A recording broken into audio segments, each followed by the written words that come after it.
Hola, bienvenidos a mi conferencia, bienvenidos a mi conferencia. Hola, bienvenidos a mi conferencia, bienvenidos a mi conferencia, bienvenidos a mi conferencia.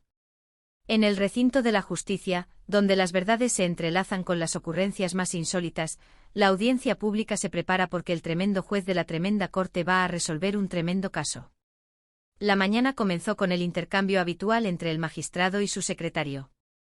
Hola, señor juez, ¿cómo sigue ese catarro?, preguntó el subordinado con un tono de fingida preocupación. El juez, con la voz algo ronca, respondió que el catarro seguía de lo más bien, pero que era él quien se sentía bastante fastidiado. El secretario, sin perder la oportunidad de pinchar un poco, le recordó que llevaba casi 2 meses con esa gripe y no tomaba medicinas.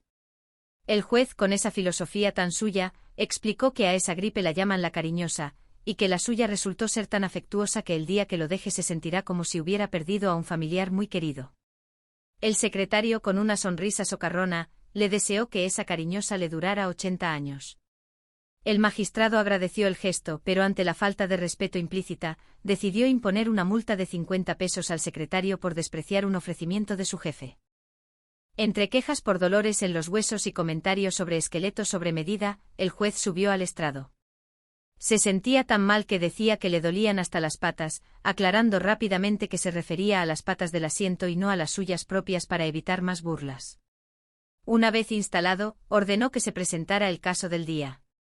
El secretario informó que José Candelario Tres Patines acusaba a Luisa Gómez Horta y a Casimiro Balseiro de haberle estafado en la venta de un brillante. En el embrollo también figuraba como cómplice un personaje de nombre sonoro, Patagonio Tucumán y Bandoneón. Los implicados fueron llamados uno a uno. Luisa Gómez Horta se presentó con prontitud. Casimiro Balseiro se autoproclamó hijo predilecto de la periferia ibérica. Por su parte, Patagonio entró recitando versos sobre puertas empujadas y narices partidas, lo que le valió una multa de 200 pesos por parte del juez para que se arreglara la nariz de una vez por todas. Finalmente, José Candelario Tres Patines fue llamado a la reja. Apareció con un comportamiento extraño, moviéndose con dificultad y con el cuello rígido. Explicó que sufría de una condición que él llamó metrópolis, aunque el secretario lo corrigió diciendo que se trataba de tortícolis. Tres Patines afirmaba que no podía girar la cabeza hacia un lado, y cuando los policías intentaron acomodarlo, juraba que la tortícolis se le pasaba mágicamente al otro lado. Después de un baile de giros y agitaciones a término medio, el juez amenazó con ponerle una multa. Ante la presión de la justicia, Tres Patines confesó que todo era una broma porque, según él, ese 28 de noviembre era el día de los rinocerontes. El juez lo corrigió aclarando que era el día de los inocentes y le impuso 20 pesos de multa por intentar jaranear en la corte. Una vez recuperada la seriedad, o lo más parecido a ella, Tres Patines asumió su papel de parte acusatoria.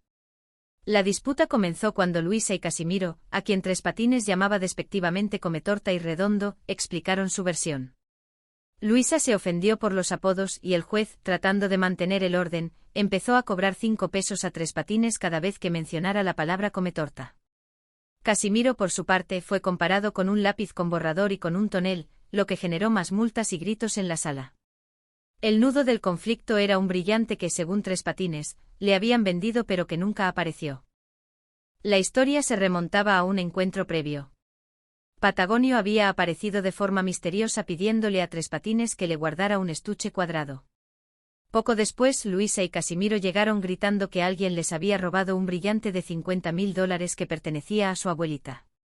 Tres Patines, creyendo que el objeto robado era el que Patagonio le había entregado, decidió actuar como un supuesto buen samaritano para salvar a su amigo de la cárcel.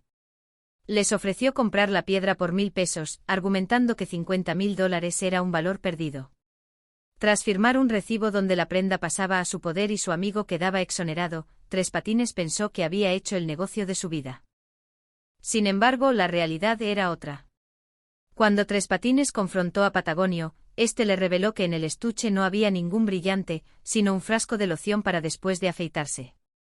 Patagonio se lo había dado a guardar para evitar que su cuñado se lo gastara. Tres Patines, indignado por haber perdido 1.000 pesos por un frasco de loción, se sintió estafado. Pero la sorpresa mayor llegó en la corte. Casimiro informó que la policía ya había recuperado la joya real y que ellos le habían devuelto el dinero a la madre de Tres Patines. Resultó que la señora aceptó 500 pesos y le dejó otros 500 a Patagonio, con la condición de que su hijo nunca se enterara. Tres Patines, al verse burlado por su propia mamita y su amigo, no pudo más que lamentarse. El juez, tras analizar la avaricia de Tres Patines al intentar lucrarse de un supuesto robo, dictó su sentencia final: 4 meses de prisión por intentar obtener ganancias ilimitadas en un río revuelto de confusiones. Con un suspiro de resignación y la sensación de que la vida es la cosa más grande, Tres Patines aceptó su destino mientras la sesión se levantaba.